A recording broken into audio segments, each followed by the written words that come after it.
ایسی نماز پڑھو جو تمہیں تمہاری قبر میں کام آئے، اور محروم وہ ہے جو خشوع و خضوع والی نماز اور آنسو بہانے والی آنکھ سے محروم ہو۔ بعض صورت چہرہ بعض صورت دماغ سے بہتر ہوتا ہے۔ کسی انسان کو بعض صورت مت کہو، اللہ ناراض ہوتا ہے۔ کسی قوم کے زوال کے لیے بد دیانتی کا عنصر کافی ہے۔ کچھ خواب ہوا میں بکھری خوشبو کی مانند ہوتے ہیں جن کو صرف محسوس کیا جا سکتا ہے، اس کو چھونے کی جستجو نہیں کی جا سکتی۔ رشوت کو اگر دولت سے جج کیا جائے تو یہ اللہ کے احکامات کی خلاف ورزی نہیں، بلکہ یہ اللہ کے نظام کے خلاف کھلی بغاوت ہے۔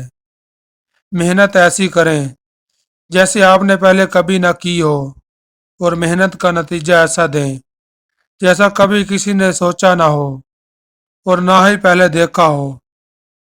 چہرے کی خوبصورتی صرف آنکھوں کو اچھی لگتی ہے، مگر کردار اور تربیت کی خوبصورتی دلوں کو فتح کرتی ہے۔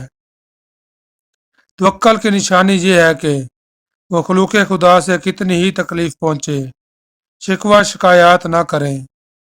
جہاں تک ممکن ہو لوگوں میں محبت و اخوت کا اظہار کرو۔ سب پہ سلام کہو، گرچہ وہ برے ہی کیوں نہ ہو۔ دوستو، ہم سفر وہی ہوتا ہے جو ہر حالات میں اپنے جیون ساتھی کا وفادار رہے، ورنہ ہم سفر تو جانور بھی ایک دوسرے کے لیے ہوتے ہیں۔ نیک لوگوں کی صحبت سے ہمیشہ بھلائی ہی ملتی ہے، کیونکہ ہوا جب پھولوں سے گزرتی ہے تو وہ بھی خوشبودار ہو جاتی ہے۔